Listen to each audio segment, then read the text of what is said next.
Hello, sweet souls. It's DTO in the flow, wanting you to know that today I get to interview an amazing musician, multi instrumentalist.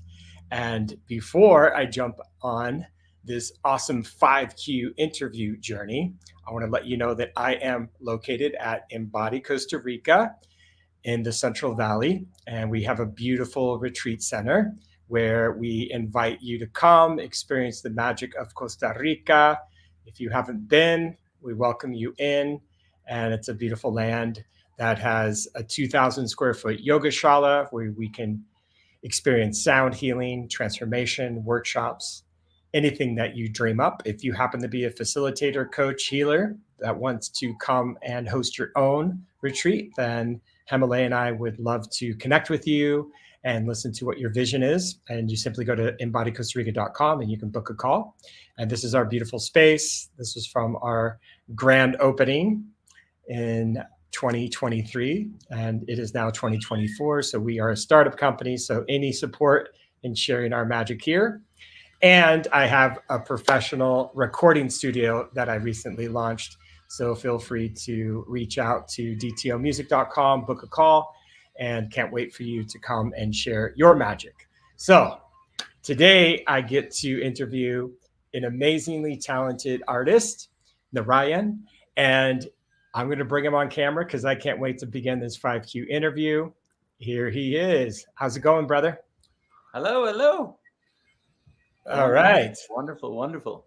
Another day in paradise. And making sure everyone can see your Instagram right away. Whoever wants to listen to your music. I know you recently had a brand new song that came out. And before we started, I got to hear some of your beautiful music on Spotify and whichever musical app people are listening to, you can check out the music.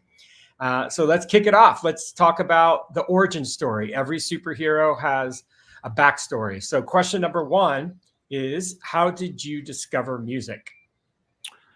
How did I discover music? That little boy that heard music for the first time.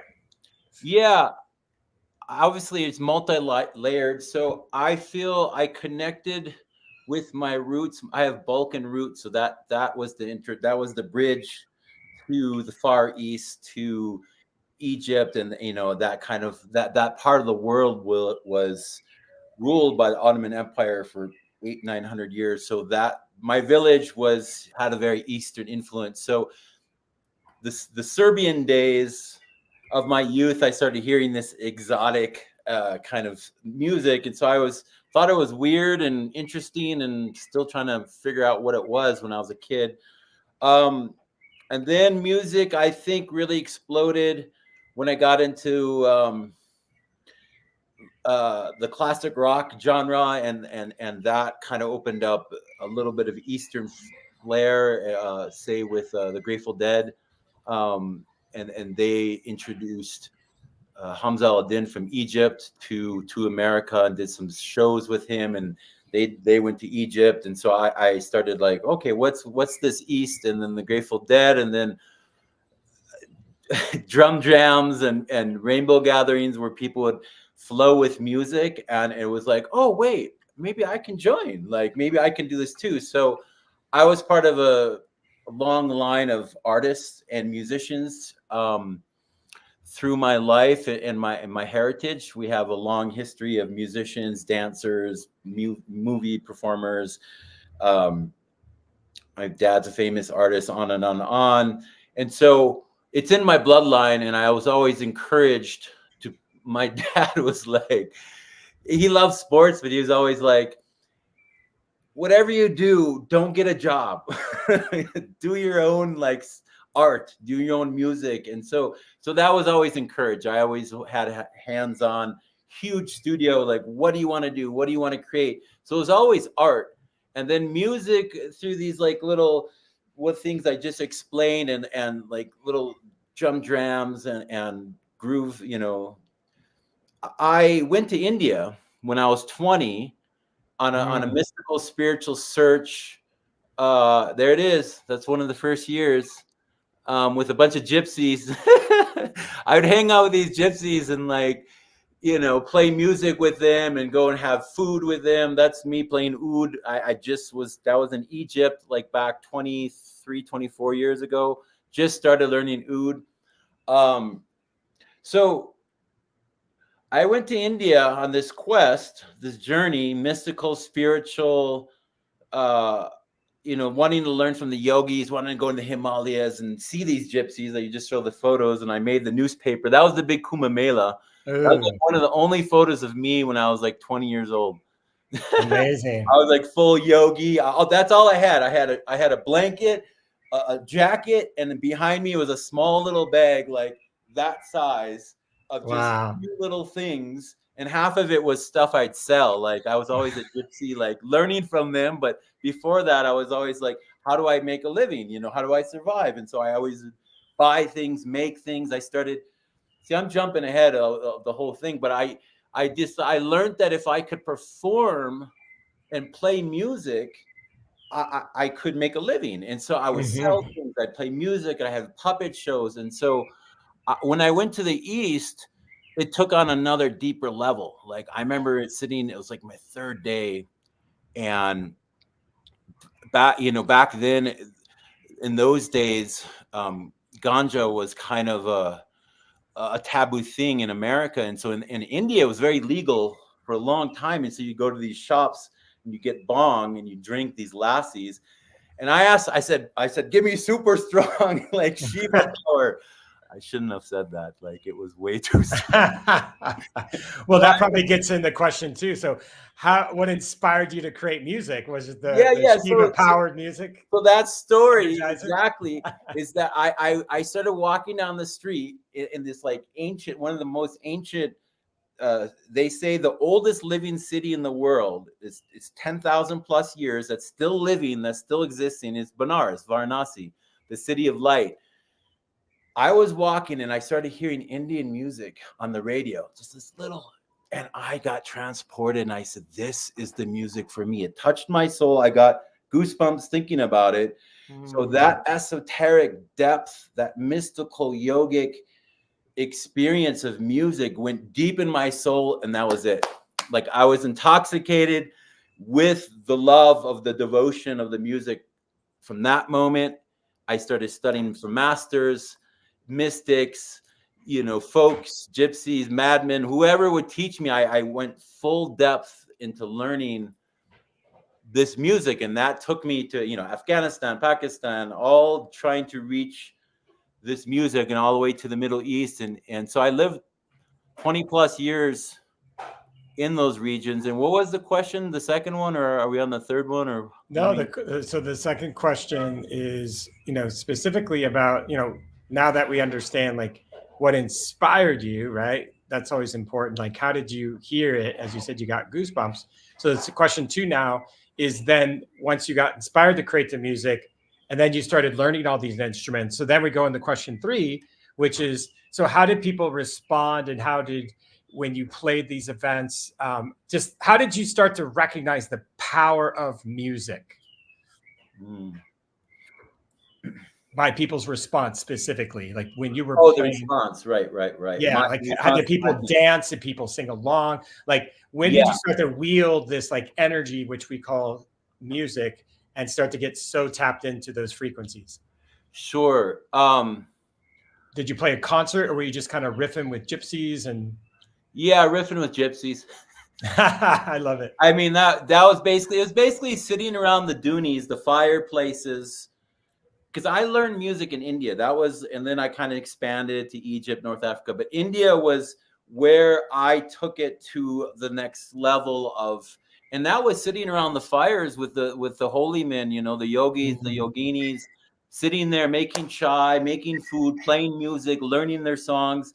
And because it was a devotional love space, they allowed the imperfections, and they allowed improvisation, and they allowed just freedom of praying. And so when I started playing myself, I wasn't good. I mean, I'm still like learning, but with practice you get better. But I felt that I was the empty bamboo, and the spirit was coming through me, and that was my biggest like talent or blessing is that I could allow myself for the spirit to come through, and so the response was always a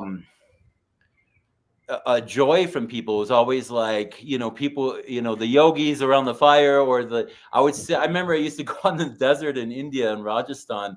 I'd play, I'm no joking, 8 to 12 hours a day, and I would just sit in the Wow. in the villages or in the desert, and all the herder girls and boys would come and sit around and dance, and I'd be playing, and I knew nothing about music, but I had some spirit come through. It was a spirit that they could identify with, and it made them happy. And in India, there's such a joy for live music. There's a culture of bards and nomads and gypsies, and so the second you start doing this, and they're like, woohoo, and and you're playing. And so it was a beautiful response. It was a very like supportive response. And it was like, only if I can now catch up with the skill level of what perfumes and sounds that want to come from my spirit, and I want to share with the world. And so over time, with practice, love, guidance from masters and teachers, response from fans, and you get better at things. That's how it works. Yeah, practice makes progress, right? We just keep moving Practice forward. Makes progress. Never and as you said, there's never, exactly. Well, art, as you know, is in the eye of the beholder. Music's in the ear of the beholder. And I love what you said earlier about even the imperfections was accepted, and it's just like a free flow state. And as you said, allow for the divine and the spirit to come in, and you to channel that. And so, that's beautiful. And I heard from you too. It's not necessarily like how a traditional audience responded, which you're going to be on tour soon, so we can talk about that in a moment. But it's more like how the collective consciousness and how you and all those other fellow, souls around the fire, like how you all responded, especially if you played for 10 to 12 hours of music, right? It was like an energy ball that you generated. And so that's powerful. That's beautiful. Yeah, it's meditation. It's just me learning to tune my own self, and the instrument, the music helped me tune my body, my energy, so the vibration that I give off is harmonious. It's and then the ripple that comes back is positive, and it's what I want to create in this world, is a harmonious, beautiful tone and dreams and happenings and magic. And that's tuning ourselves every moment, tuning. It's like we are an instrument.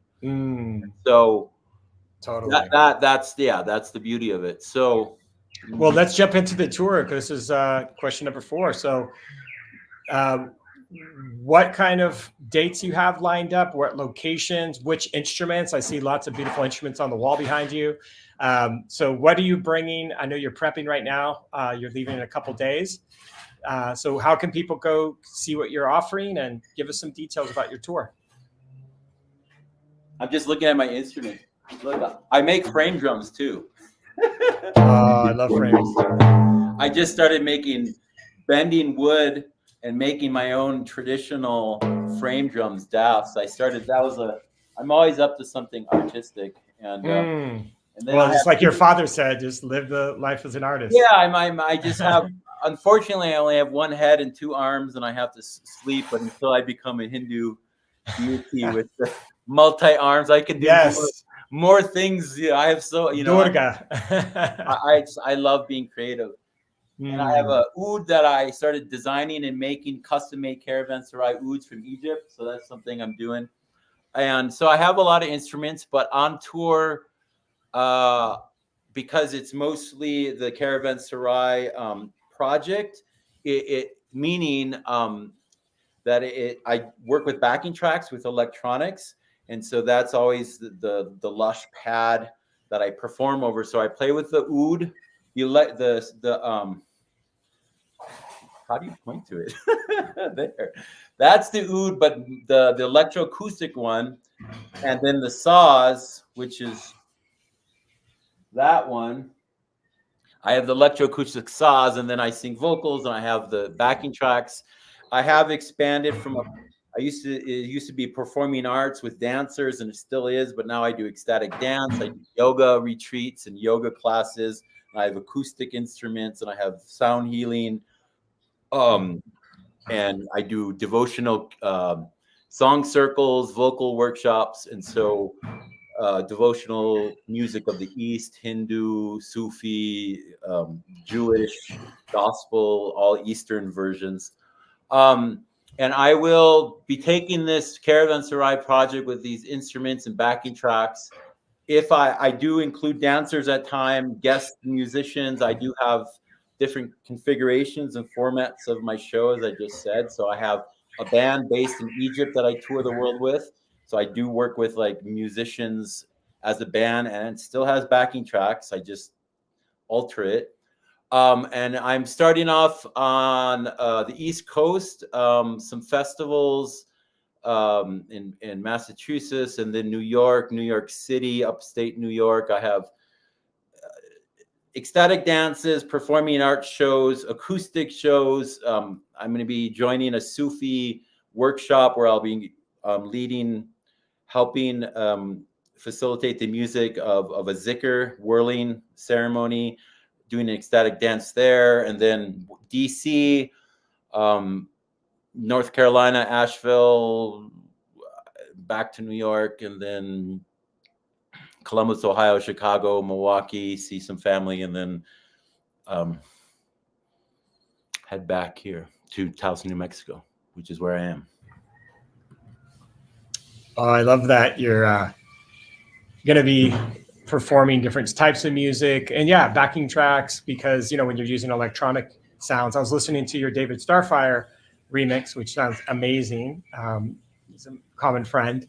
And yeah, that's what I'd love too is some of the productions that we make because we're, as you said, the multiple arms and all the instruments that you play and the instruments that I play. So to really represent a song, that's really what we do when we're touring. And the good old fashioned back to basic, just play the oud or play one instrument, or for me, I play the piano. I feel like there's really great opportunities there. Well, it's powerful. Yeah. So being in a place of multi-instrumentalism, we'll say, because that realm, it's like in high school when you had the multiple choice answers, right? You can't just pick door number one, door number two, door number three. So when you're touring, is it sometimes simply intuitive which instrument you want to play along to the song, or do you usually have a set instrument per song and that's like your go-to? Well, again, because of the limitation of time, money, and space, I only can take two instruments for my Caravan Sarai electronic show. I have the luxury this time because I'm driving. I'm bringing my acoustic oud and my acoustic saws, but they're they're the same instrument. Just one is straight acoustic, other are electroacoustic. Which then, for music nerds, then it doesn't feedback on a live show, so I could play in front of 10,000 people with a booming system, and it's not going to have. It's going to be nice to the sound guy. Yeah, that's true. Pickups. For the show, generally speaking, yeah, I in the solo show, yes, I have set instruments for set songs. There is some wiggle room, and sometimes I just pick up the other instrument and play the song with that one, and I'm like, oh man, now which one do I choose for next time I play? It's always a living art for me. Like everyone, if you listen to my music on the albums, they're beautiful and they're wonderful, but they're taking this huge cosmic idea and putting it in this tiny little bottle. And so when I'm live, it really allows me to explore and to open up, and it's very different than the studio songs. And so sometimes people are like, they're like, oh, I love your music, all your albums, but like when I see you live, like it's like it's even better, and like where do I get this music? And like I'm like, well, it's just living, it's coming out in the moment live, and and so it has grown. So a lot of times people love my live shows because it's unique and it's powerful. So it's a new experience every time. So yeah, it, Yeah. yeah, Wow. Beautiful photo here from the Bali Spirit Fest of having a dancer on stage and yeah. love it.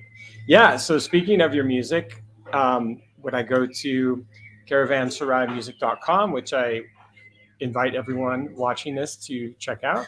You have quite the amount of amazing offerings with different, as you said, this one, Woven Landscapes 2015, peaked at #6 on World Music Chart. That's huge success. And yeah, I love your titles, Garden of Embers, Caspian Sea.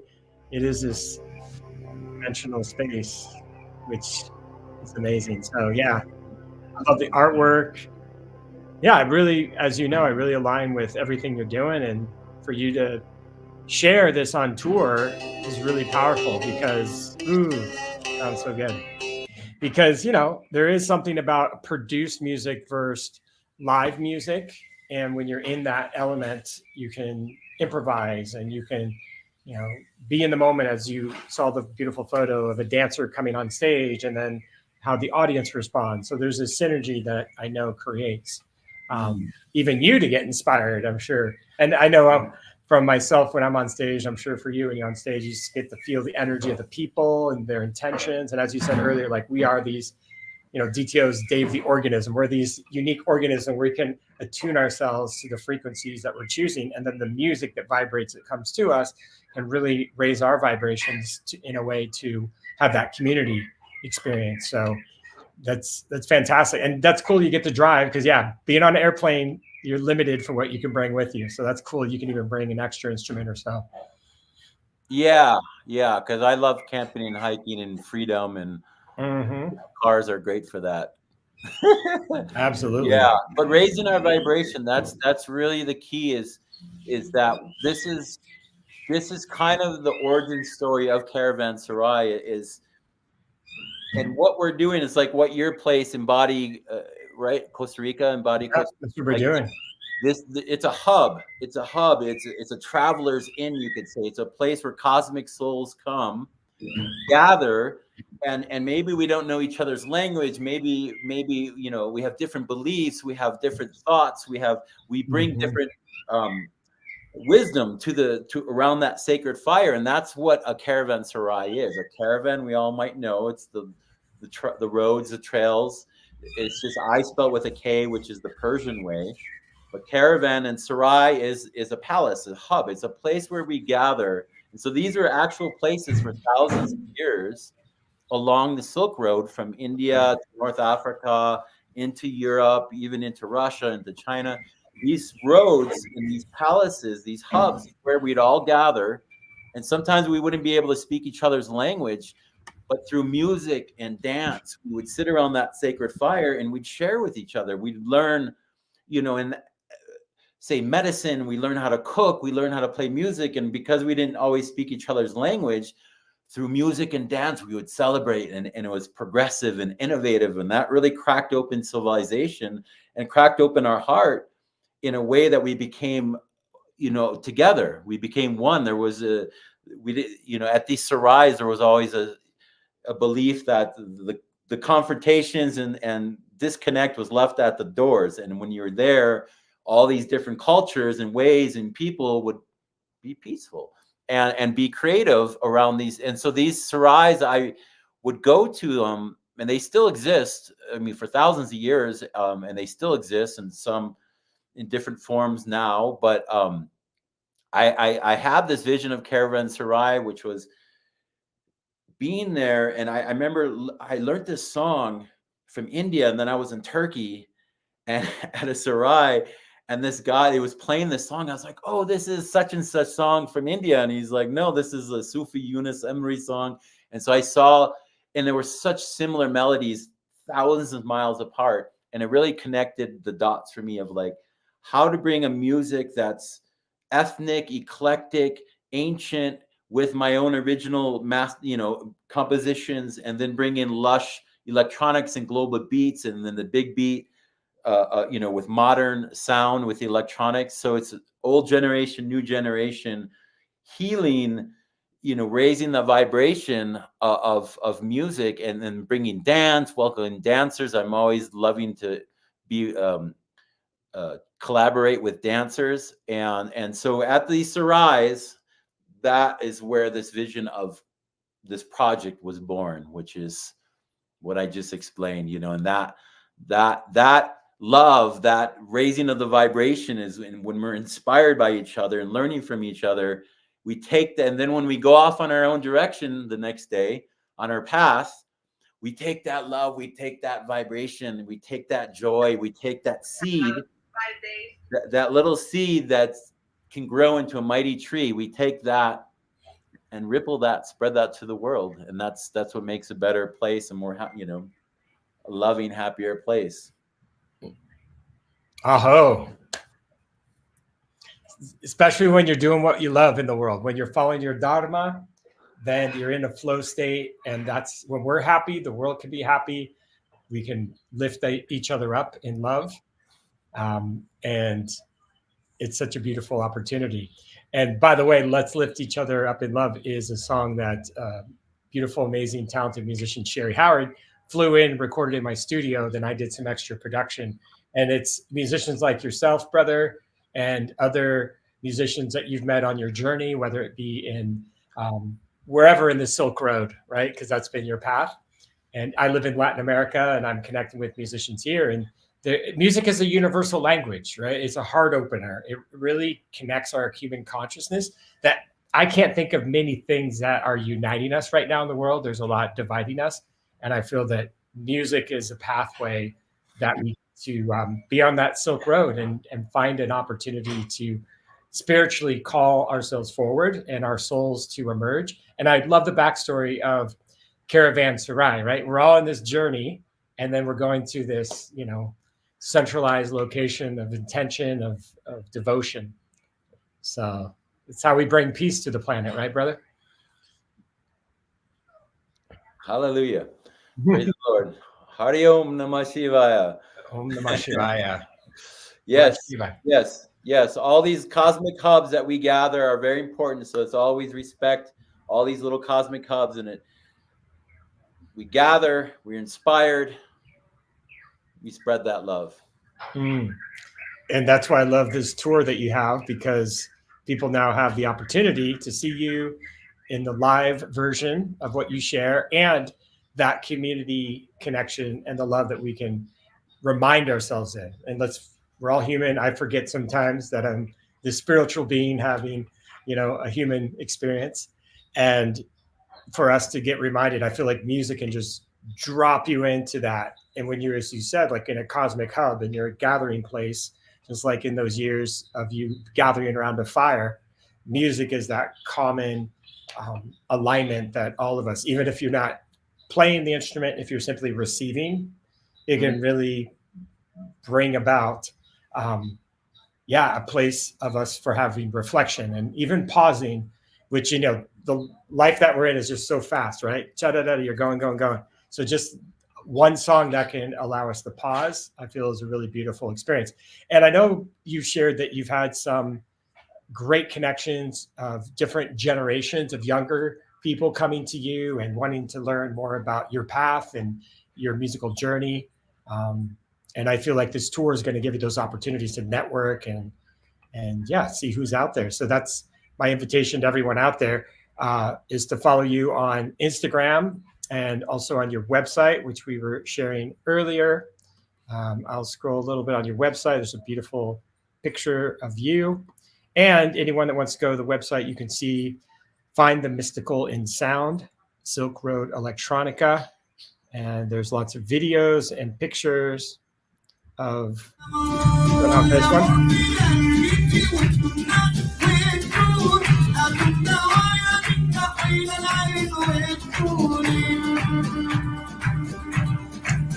Woo! I want to go there. So good.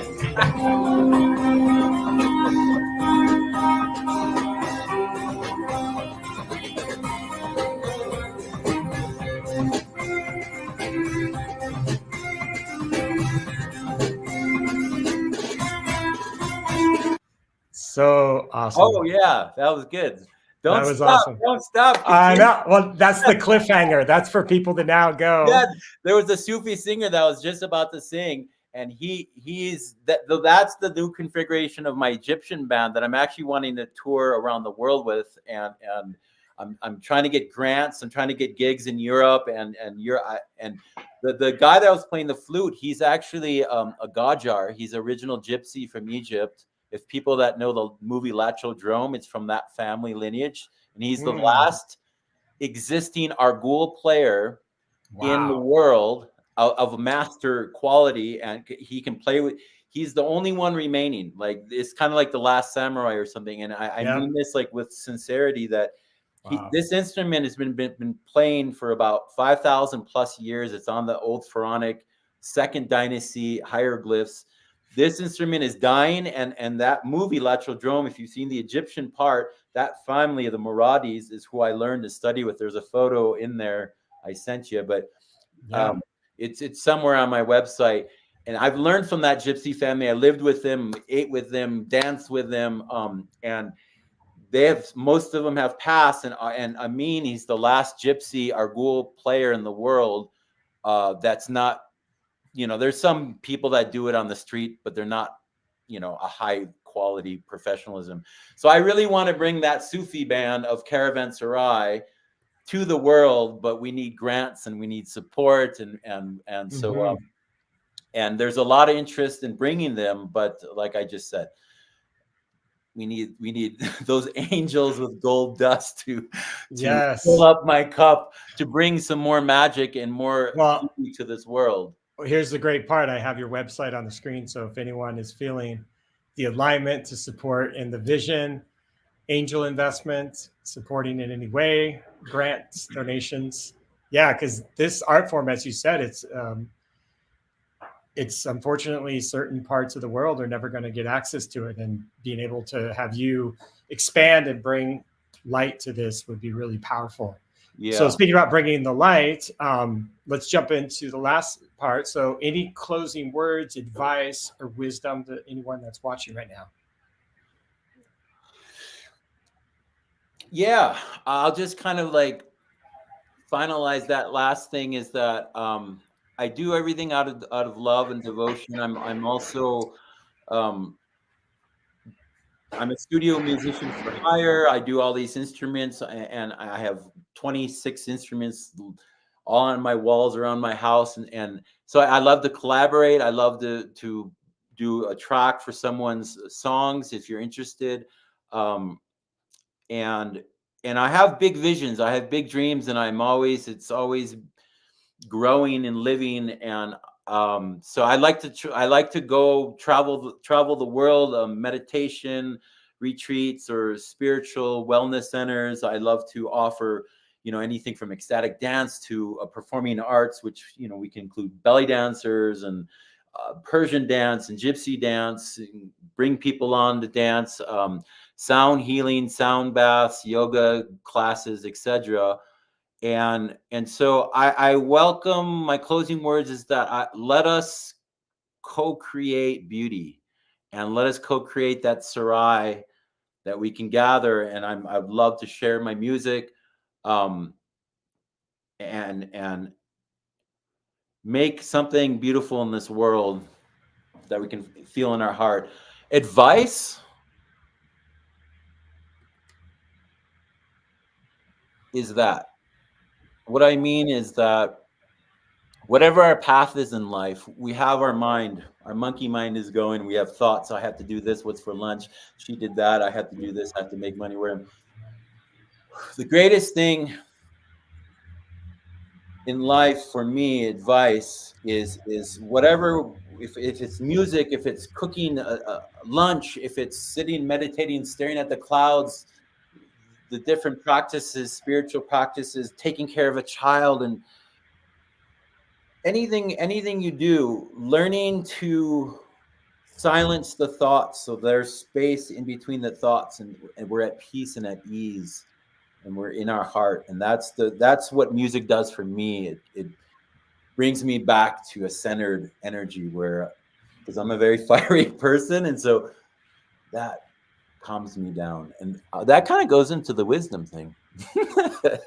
That's a lot of beautiful wisdom to So that's it. That And that was one of the greatest things I learned in India. I was on this quest for like, what's Kundalini, what's Shakti, and I've read it in the books, and I've had the, tantrics. I had experiences, and I had journeys, and I've explored shamanic things, and this and that. And the greatest thing was that was to feed the mind, the monkey mind, some bananas and peanuts to keep it busy. So then that thought starts to get wider and wider, and that emptiness, that stillness, you feel it, you see it, you feel it, and the vibration. There's no words needed, and you're just with that. You're like, oh, whew, I needed that. Absolutely. Well, I love this photo because it demonstrates that. Oh yeah, simplicity of being out. Yeah, nature. Those are some pyramids in Egypt. The grand ones. Yeah, that was 2000, year 2000. I just went to Egypt for the first time. Amazing. Yeah. So traveling, I know that you and I and a lot of people listening, without travel, we wouldn't have these enriched, diverse, what do they say? Varieties of spice of life, right? So when you're on that spice trail, the Silk Road, to have spaciousness, to pause, and to have quality for whatever, as you said, our modalities are, whether we're cooking, whether we're playing music, whether we're in our dharma teaching, to really have that time between the thoughts, right? And Sure. Music, what do they say? The silence between the notes. That's what makes it important. Exactly. And then when we do face chaos at the market of the Silk Road, we can have, we learn that patience, adjustment. Those are the things I learned, was patience and adjustment, because I was young and I was like, why are they like, and I'm like, and they turned to me, you have to learn patience and adjustment.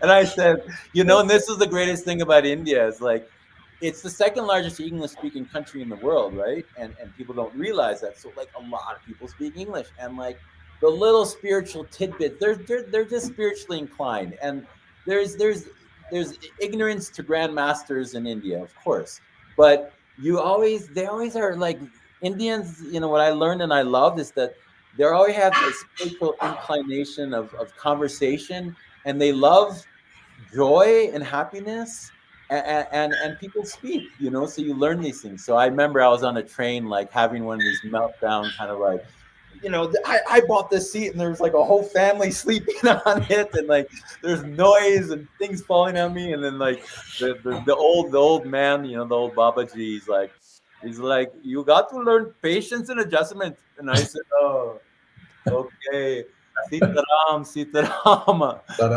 Thank you, Guru Babaji, for teaching me, and sure enough, Yes. it was such a help, like, if you think it, you're just like, okay, just shanti, take your time. And Yes. all that stress and tension and anger, and, it kind of, we don't need that.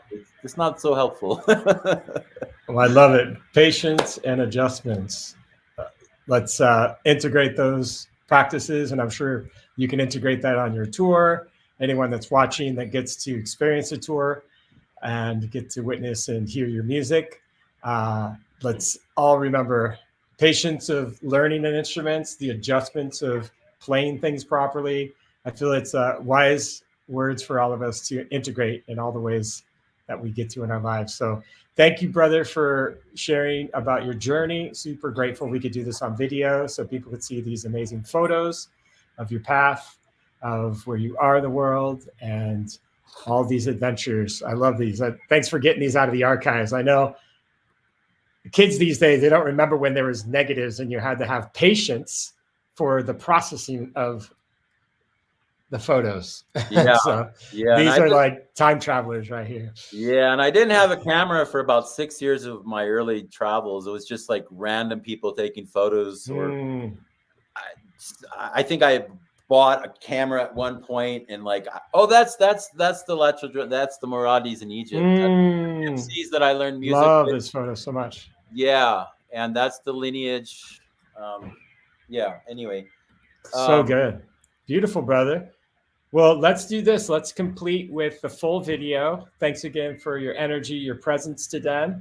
And yeah, it's so lovely to have a conversation with you, and same. Yeah, safe travels in your tour, and make sure everyone that's watching go to the website and I have a new Karavan. song released today.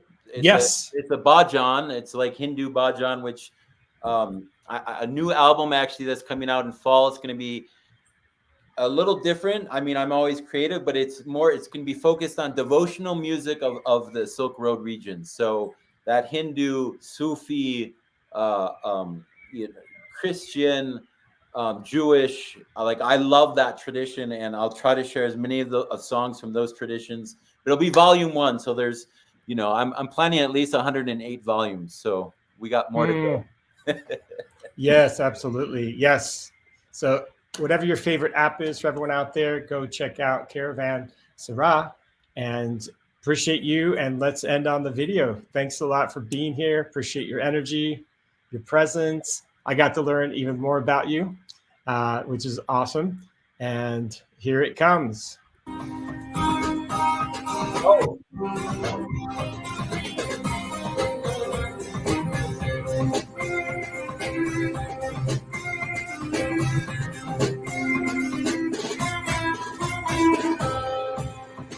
I need a video to help me.